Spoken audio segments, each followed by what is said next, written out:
Proyecto Yoga en Udelar presenta Sintonía Yoga.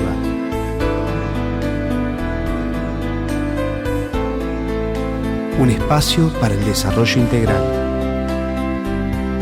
Hablamos de yoga, una enseñanza para la vida desde la vida misma. Con el profesor Octav Ferkeluk y la colaboración de Andrea Ricciardi.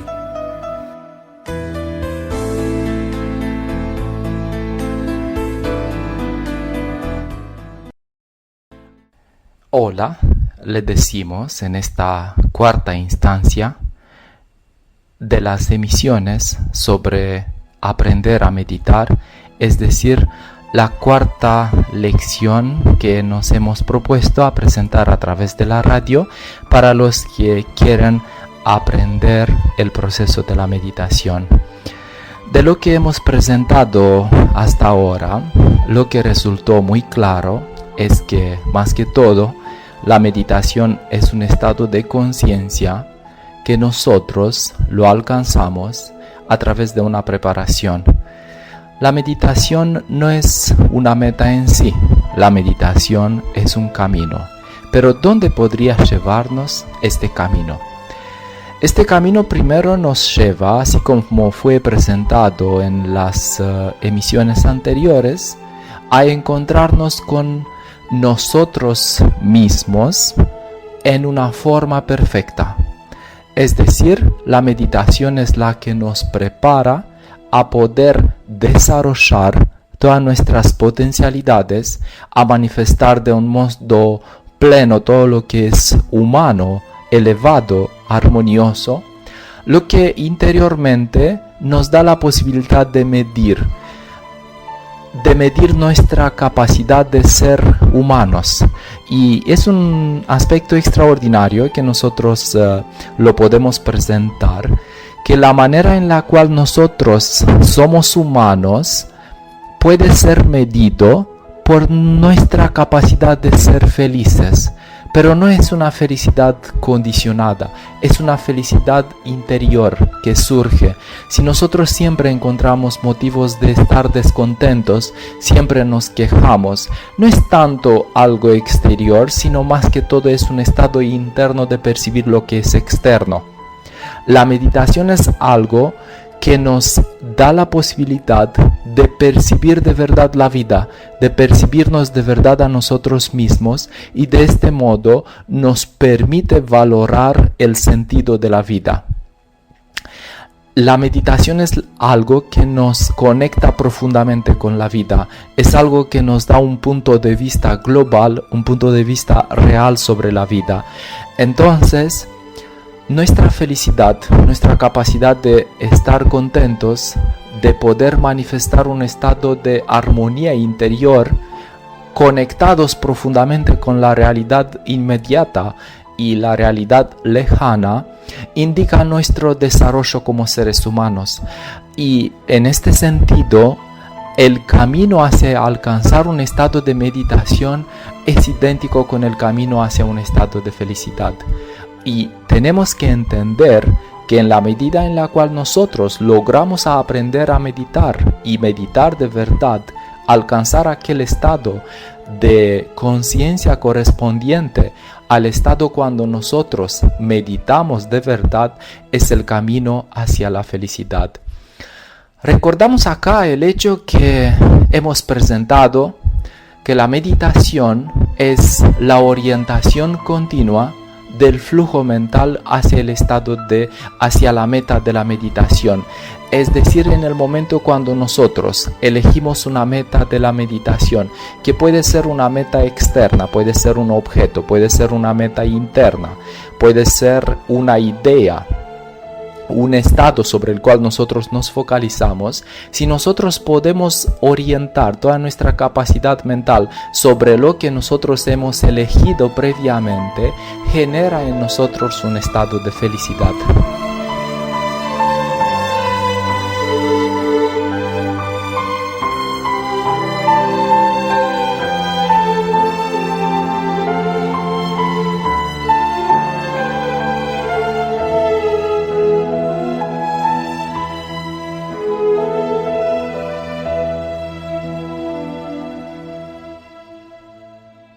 Dhammapada decía: el control consciente de nuestra propia mente caprichosa, anárquica y rebelde es el camino hacia la felicidad.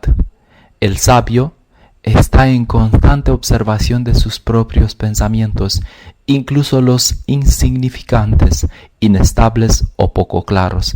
Este es el sendero hacia la felicidad. Tenemos que recordarnos ahora que con el fin de alcanzar un estado de meditación, primero tenemos que eliminar todas las semillas de resonancia de nuestra mente para no ser afectados más por el medio ambiente. Esta es relacionada al proceso de purificación mental. Muchas veces tenemos la tendencia de culpar al mundo externo por los problemas internos que nosotros tenemos. Decir que estamos cansados por algunas cosas externas, que nos enojó no sé qué personas, que nos hizo sufrir, pero de hecho todo lo que el medio externo nos hace es que despierta dentro de nosotros algunas semillas que nos ponen en resonancia con energías inferiores, destructivas desde afuera de nosotros. Si nosotros no tenemos estas semillas de resonancia, a nosotros no nos molesta el medio externo. La idea es que ¿qué podemos hacer nosotros para eliminar estas semillas?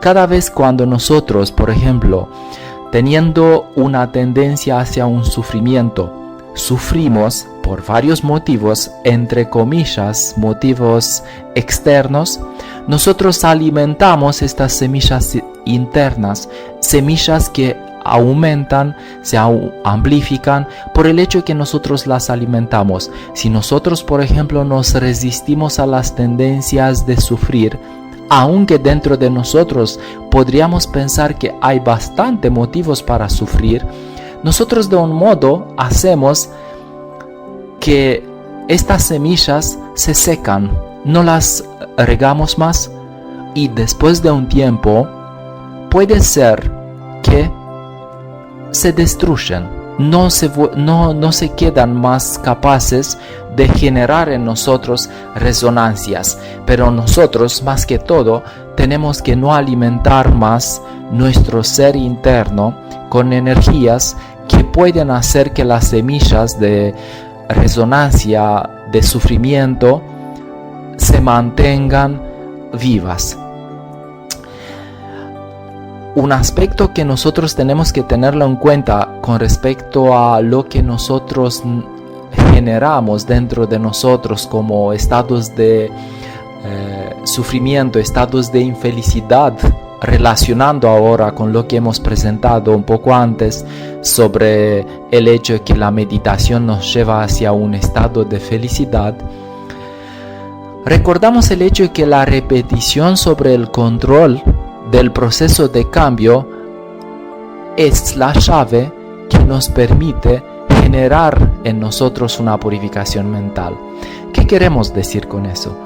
Que cada vez cuando nosotros tenemos la tendencia, por ejemplo, de sufrir, tenemos la tendencia de tener un miedo dentro de nosotros, nosotros tenemos que resistir a esta tendencia muy fuerte y no caer de vuelta en las mismas resonancias.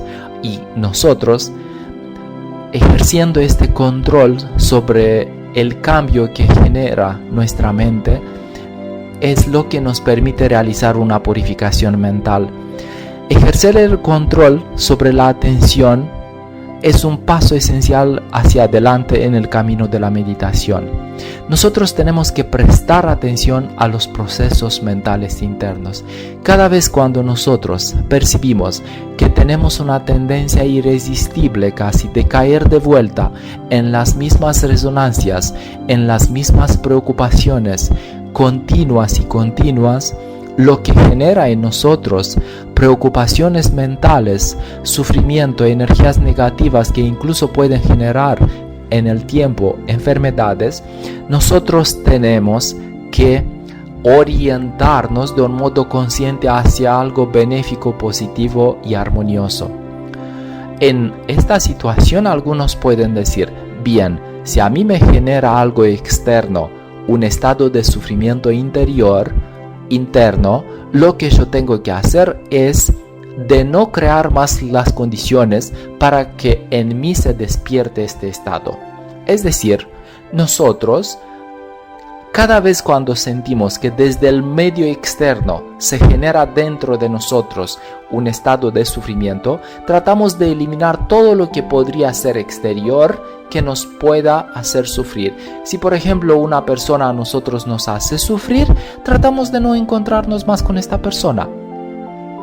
Si el trabajo que lo tenemos nos genera sufrimiento, no vamos más al trabajo, buscamos otro trabajo.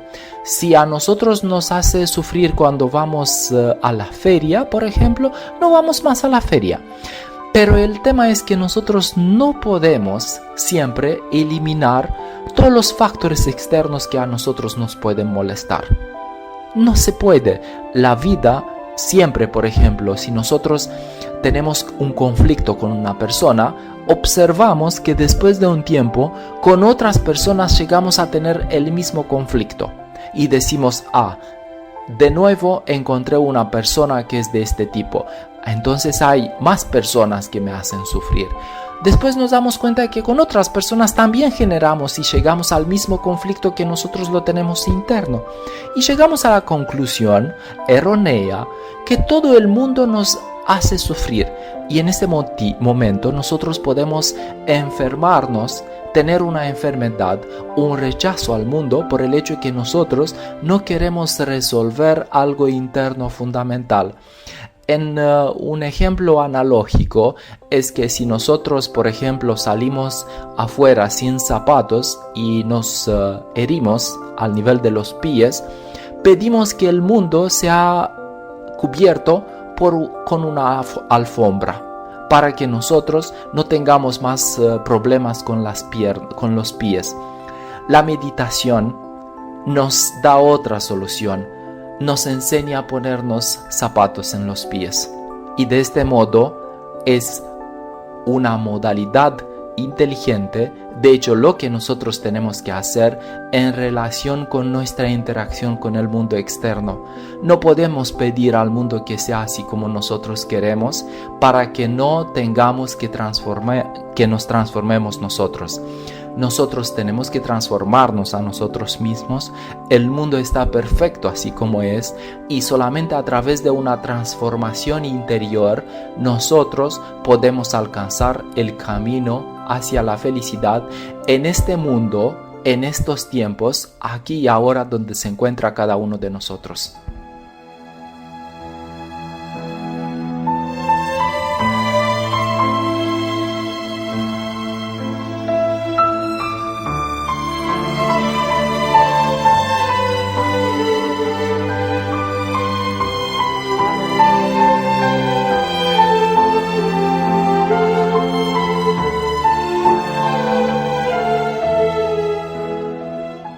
Las reglas morales son analógicamente como los cimientos de una casa que garantizará luego una construcción sólida.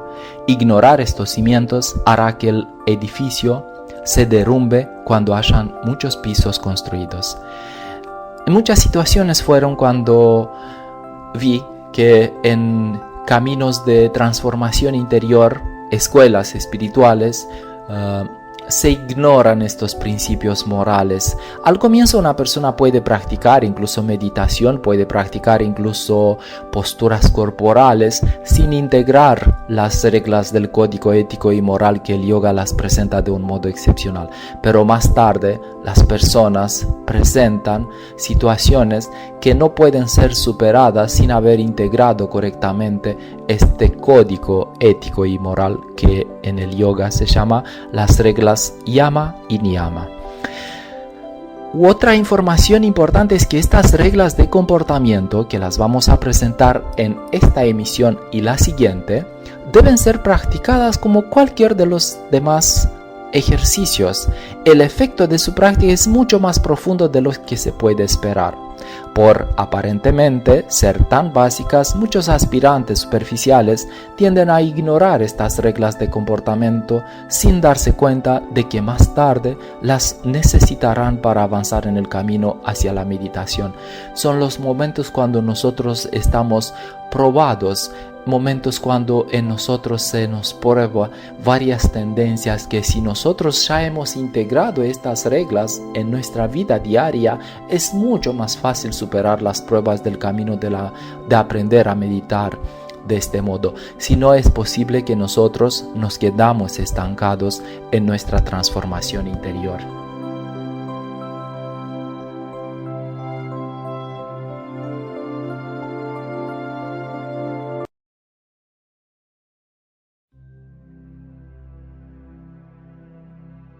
Las reglas Yama y Niyama son métodos para calmar las corrientes subconscientes interiores de nuestro ser, purificar la mente y crear las condiciones de un estado de profundo paz y tranquilidad, que es una condición esencial para que una meditación estable aparezca. También las reglas Yama y Niyama no son opcionales como erróneamente se cree para obtener el estado de paz espiritual y meditación profunda. Representan los pasos en el camino y no puede saltarse sobre los mismos. Ahora vamos a empezar a presentar estas reglas Yama, que son reglas de comportamiento que una persona tiene que manifestar en su relación con el mundo externo. La próxima vez, el próximo encuentro, vamos a presentar las reglas que tenemos que aplicarlas en nuestro entrenamiento interior para organizarnos la vida interior.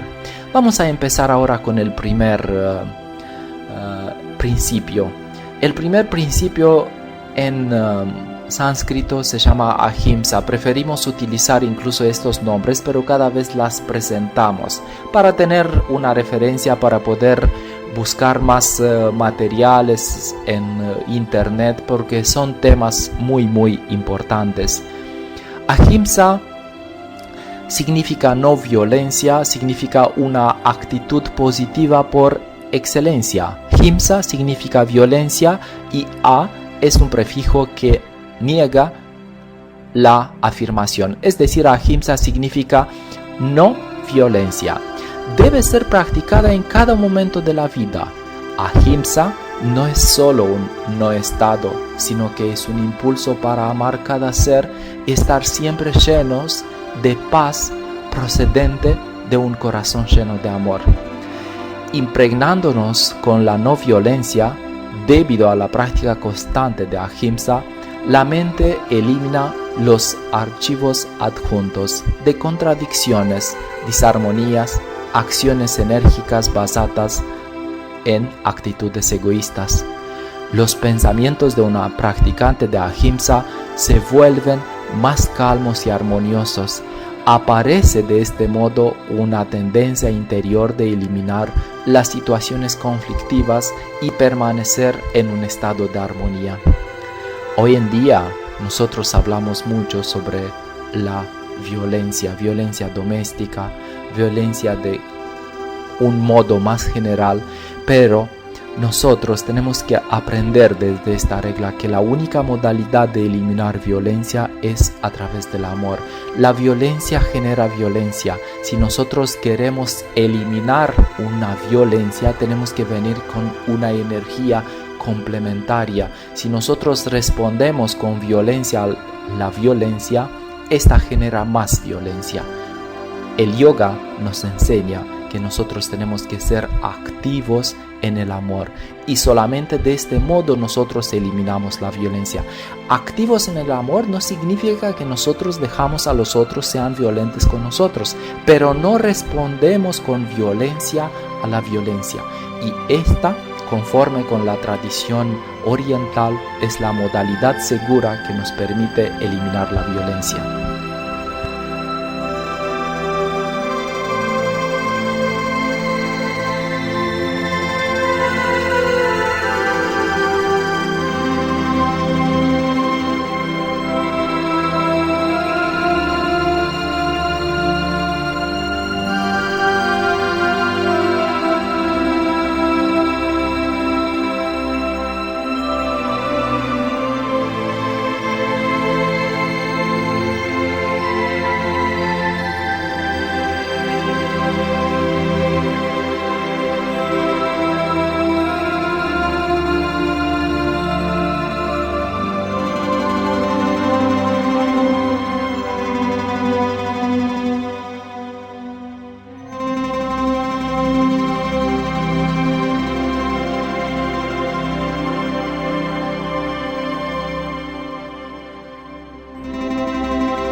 La siguiente regla es satya, la veracidad.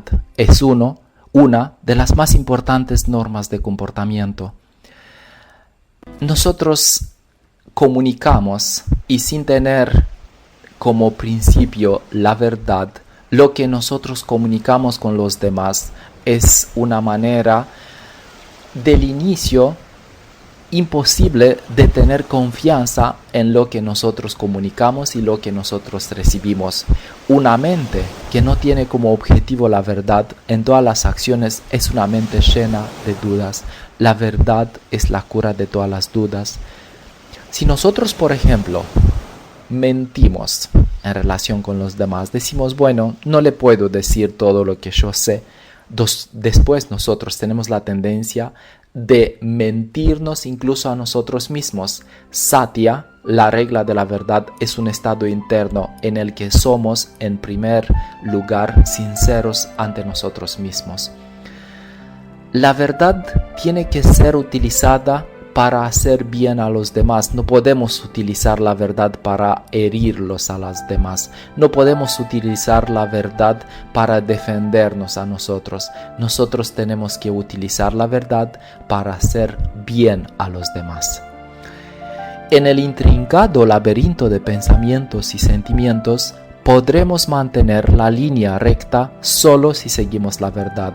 Sin permanecer en la verdad, podemos vivir por largo tiempo en la tierra de imaginación e impresiones. La práctica de satya, de la verdad, está haciendo la evolución espiritual muy eficiente desde que todo lo que estamos haciendo es bajo la fuerte luz de la verdad. Nuestra mente se vuelve como un espejo en el que la verdad se refleja sin distorsiones. La verdad y la no violencia son principios que ganan siempre en el mundo, aunque hoy en día se puede considerar que si vos estás sincero, si vos decís la verdad, puede ser considerada la persona que es un poco ingenua, un poco no preparada para estos mundos. En estos días nosotros tenemos que presentar las cosas de tal modo que sea nuestra ventaja, porque decir la verdad es como no estás preparado para este mundo. Pero a los que tienen este tipo de pensamientos, yo le puedo sugerir una película. La película presenta la vida de un presidente de un país, un presidente que era una persona iluminada, era una persona muy espiritual, era una persona que logró realizar al nivel de la nación, y se trata de la India, algo que ni se podría imaginar. El nombre de la película y el nombre del presidente es Gandhi. Fue una persona que logró aspectos excepcionales al nivel de este país a través de manifestar de un modo consecuente ahimsa, no violencia, y satya, la verdad.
La siguiente regla es asteya. que significa no robar, es una regla volviéndose hacia una actitud positiva, no utilizar las cosas para otro propósito diferente del que tenían o del que sabes. Por ejemplo, si nosotros recibimos para guardar una bicicleta de un amigo, no nos está permitido a llevarla para pasear con ella, porque significa robo. Nosotros tenemos que utilizar las cosas que tenemos para el propósito por el cual fueron destinados. Si nosotros, por ejemplo, tenemos una vitalidad, una energía excepcional, nosotros tenemos que utilizarla para el primer intento, para la primera intención con el cual nosotros hemos tenido esta vitalidad. Si nosotros tenemos una voz excepcional, nosotros tenemos que utilizarla para la meta por la cual nosotros tenemos esta voz excepcional. Un cantante, por ejemplo, no está permitido para que una persona utilice lo que tiene para metas inferiores. Nosotros tenemos que utilizar todo lo que tenemos para los más altos ideales en nuestra vida. La práctica de asteya también significa abstenerse de retener en nuestra mente algo que no nos es útil, pensamientos, conversaciones, sentimientos. Cuando la mente está, entre comillas, robando una idea o un pensamiento, es mantenida conectada a su estructura. Se convierte en un punto de resonancia para todos los pensamientos similares y un punto de vulnerabilidad para las influencias exteriores. Hablamos con una persona, nos dice algo que en nuestra mente genera algunas resonancias inferiores por algunas causas, y nosotros seguimos masticando al nivel mental el dicho pensamiento, que de este modo genera en nosotros energías negativas que van a tener después un impacto negativo sobre nuestro estado de salud, sobre nuestra felicidad. Nosotros tenemos que devolver todo lo que recibimos y utilizar lo que recibimos solamente por la meta por la cual nos fue ofrecido. No está permitido que nosotros utilicemos lo que recibimos por otras metas, porque si no hacemos de este modo, lo que hacemos se llama robo.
La siguiente regla se llama Brahmacharya.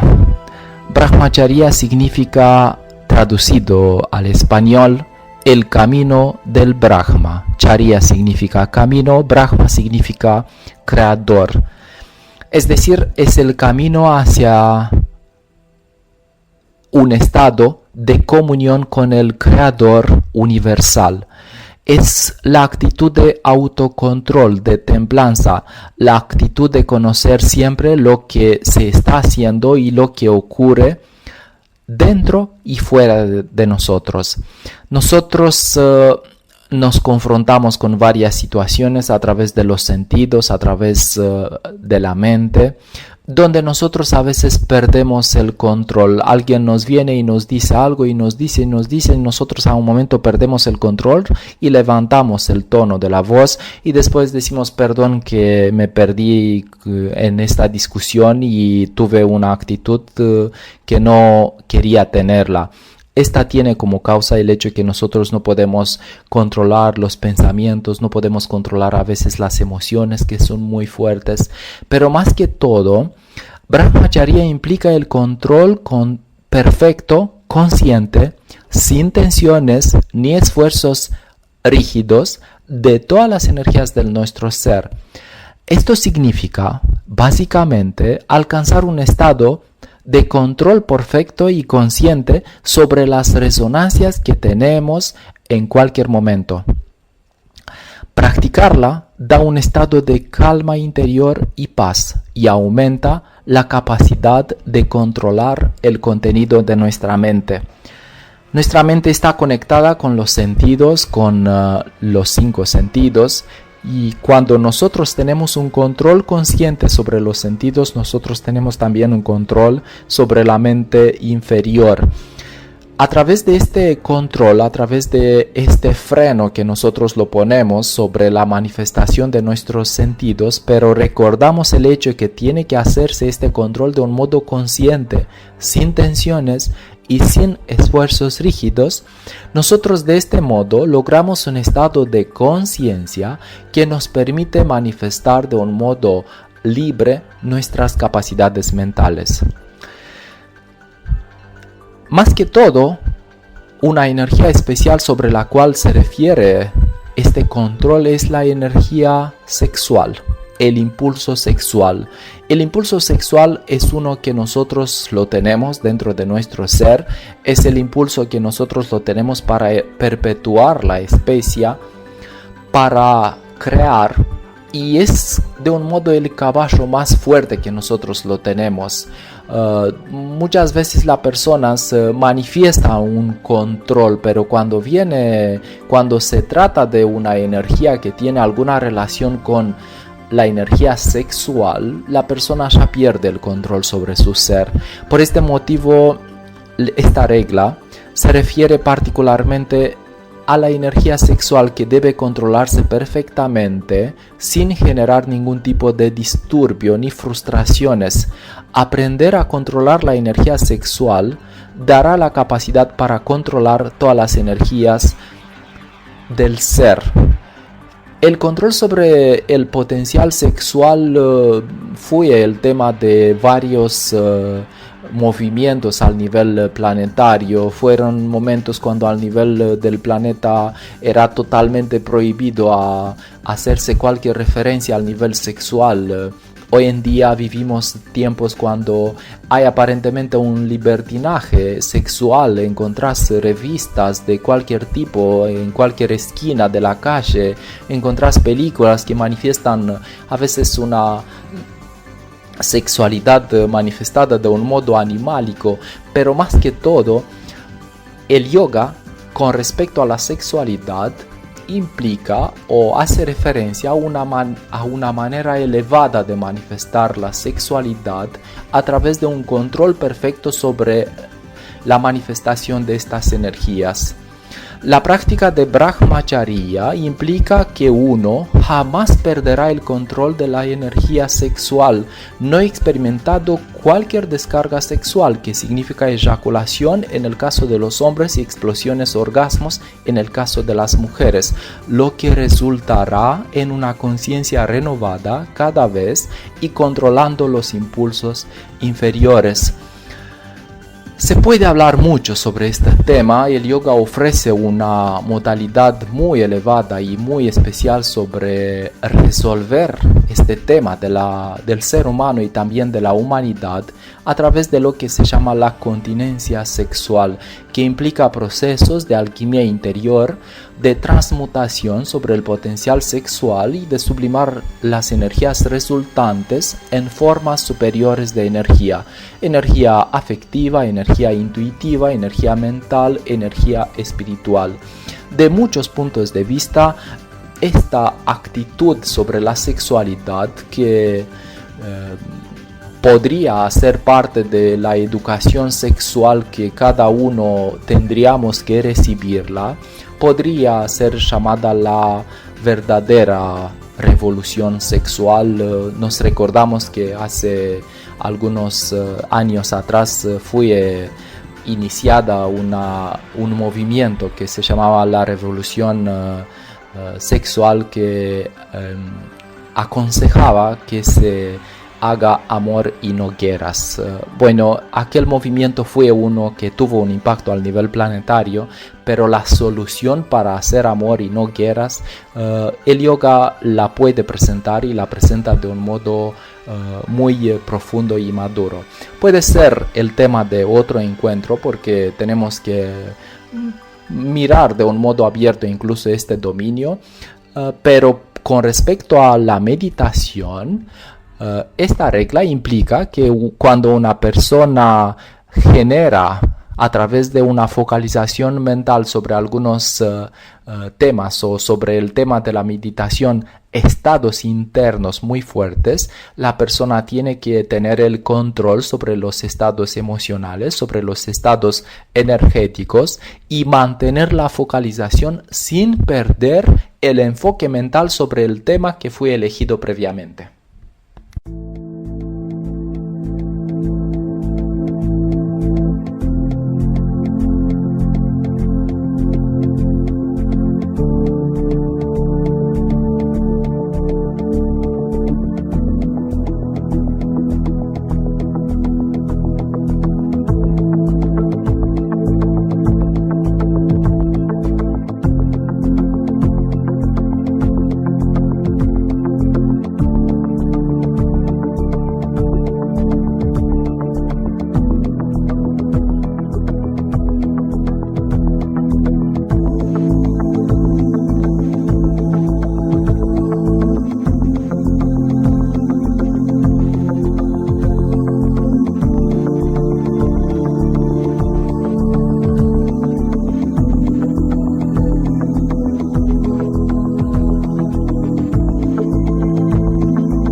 Y ahora, la última de las reglas de comportamiento llama que nosotros las manifestamos con el mundo externo es aparigraha. Aparigraha significa no posesividad o modestia. Esto significa que uno no debe acumular cosas que no necesita. También es reflejada al nivel de los pensamientos.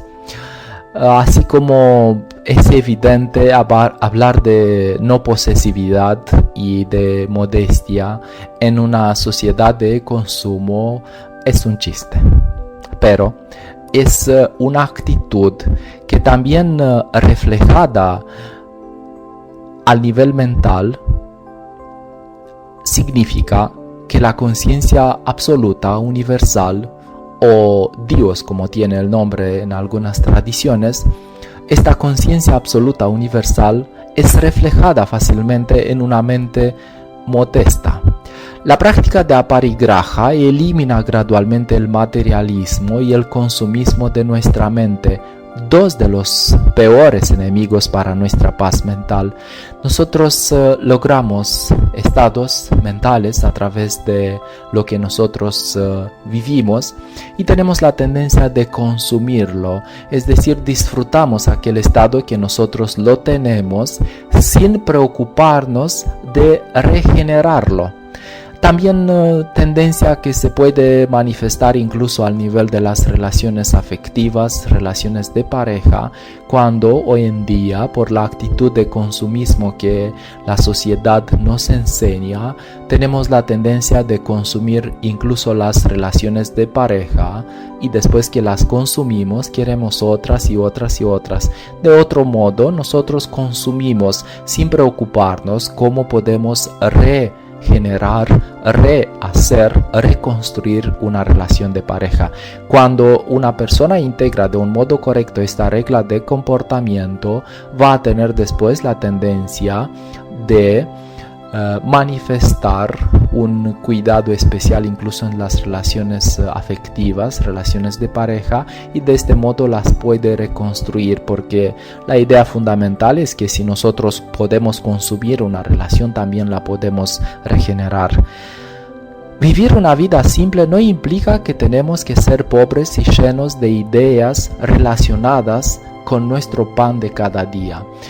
Integrar esta regla en algunas tradiciones implicó que la persona tiene que renunciar a todo lo que tiene, pero lo que de verdad una persona que quiere transformarse interior a que de verdad tiene que renunciar es a su preocupación y mantener en su mente pensamientos relacionados con aspectos pasajeros. Un ser que practica aparigraha es capaz de utilizar los tesoros más sorprendentes o los objetos más simples con el mismo desapego. Esto es lo que hace que su mente sea pura y simple. No significa que si nosotros somos pobres no tenemos preocupaciones excesivamente orientadas hacia aspectos materiales. Puede ser que una persona que es controlada por deseos materiales, si es pobre piensa en lo que va a comer, si es una persona rica va a pensar continuamente en qué empresas va a desarrollar más, pero los dos tienen la mente ocupada con deseos materiales, mientras puede ser incluso una persona que tiene bastante cosas materiales, trata de integrar de un modo correcto todo lo que tiene para ayudar a los demás y en el mismo tiempo puede orientar su mente hacia aspectos profundos de la realidad. Eliminar el excedente significa eliminar los problemas de nuestra mente. Cuando una persona tiene todo lo que es necesario, no tiene preocupaciones en guardar lo que le supera. Con otras palabras, este aspecto, esta regla, nos recomienda que nosotros tenemos que utilizar todo lo que tenemos de un modo desapegado, ofrecer a los demás lo que nosotros no utilizamos y después el reflejo mental va a hacer que nosotros tengamos en la mente solamente los pensamientos necesarios para el momento presente sin preocuparnos de situaciones al nivel mental que por ahora no son necesarios.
Estas serían las reglas que nosotros tenemos que integrarlas para mantener relaciones armoniosas con el medio externo, condiciones que no van a generar más tarde corrientes subconscientes que no las vamos a poder controlar más. El tema con el subconsciente es que a veces nosotros podemos encontrarnos con situaciones cuando no sabemos de dónde vinieron. Por ejemplo, nos podemos levantar en una mañana, decir que, bueno, me levanté con la cara hacia la sábana, como se dice, o con la cara hacia la almohada, en el sentido que no tenemos un día bueno, un día armonioso. Pero cuando nosotros integramos de un modo gradual estas reglas del comportamiento ético y moral, y también las que las vamos a presentar la próxima vez, y también cuando nosotros empezamos a integrar técnicas y prácticas corporales, técnicas de respiración consciente, técnicas de orientar de un modo consciente los sentidos, técnicas de concentración mental, técnicas de meditación, nosotros construimos de este modo un camino seguro hacia un estado de armonía interior y armonía con el medio externo. En este sentido, vamos a realizar ahora un ejercicio para el entrenamiento mental con la visualización de la fruta favorita. Vamos a prepararnos ahora, en la medida que se puede realizar este ejercicio según el lugar donde están, si no pueden integrarlo en otra instancia cuando nosotros presentamos la emisión, o entrar de un modo online, de un modo offline en la página de la radio y integrar este ejercicio. El ejercicio implica poner delante de nuestra vista interior en la pantalla de la mente la imagen de la fruta favorita, la colocamos sobre un plato y esperamos hasta que la imagen se vuelve muy clara. Por eso nosotros tenemos que elegir cuál es la fruta que la queremos visualizar. Tiene que ser algo que a nosotros nos gusta mucho. Y la ponemos en la pantalla de nuestra mente, es decir, venimos con los ojos cerrados, con la espalda recta y tratamos de visualizar de un modo claro, es importante que sea claro, la fruta desde diferentes ángulos. Vamos a empezar. La espalda está recta, los hombros relajados. Y con los ojos cerrados visualizamos en la zona de la frente la fruta favorita y empezamos a visualizarla de un modo claro.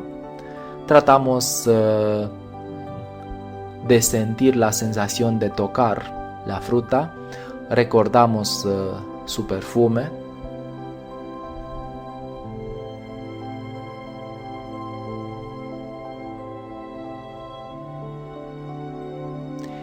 Imaginamos que cortamos la fruta y desgustamos un trozo de la fruta. Recordamos el sabor de la fruta, sentimos este sabor que tanto nos gusta, tratamos de disfrutar la práctica. Si durante el ejercicio sentimos el deseo de comer esa fruta o se nos hace agua la boca, entonces significa que el ejercicio fue un éxito.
Muy bien, así como ya hemos mencionado, nosotros tratamos de presentar de un modo breve todas las etapas necesarias para un practicante, aspirante, entusiasta que quiere alcanzar de un modo seguro un estado estable de meditación. Nosotros a veces podemos tener un estado de claridad mental, podemos tener un estado de felicidad, pero estos estados valen tanto tiempo que están logrados los estados de un modo voluntario, es decir, que puedan ser repetidas voluntariamente. Si estos estados están logrados, un estado de felicidad, pero nosotros después no tenemos la posibilidad de alcanzarlo cada vez que nosotros queremos, significa que no es un estado nuestro. Hemos caído en un estado de felicidad, mañana podemos caer en un estado de infelicidad. La vida significa movimiento. Puede ser que ahora estamos bien, mañana estamos mal, pero nosotros tenemos que aprender a alcanzar los estados de armonía, de felicidad y de salud de un modo voluntario. Solo en aquel momento podemos decir que nosotros hemos alcanzado un equilibrio y un estado duradero, un estado seguro y un estado estable de nuestra condición humana. La meditación es un camino que nos permite tener el control consciente y voluntario sobre los estados internos a través de transformarnos a nosotros mismos y no tanto en crear condiciones externas favorables. En el momento cuando nosotros logramos esta condición interna, este estado de conciencia que la preparación para la meditación nos ofrece, nuestra vida se va a transformar. Seguro que la vida exterior es conforme con la vida interior, pero el cambio tiene que comenzar desde el interior. Con eso, nosotros terminamos acá esta emisión y los esperamos con mucho amor en los siguientes encuentros a través de la radio. Gracias. Que seas el ejemplo de lo que querés transformar en el mundo. Volvemos el próximo lunes de 13:30 a 14:30 en Uniradio, la radio de la universidad.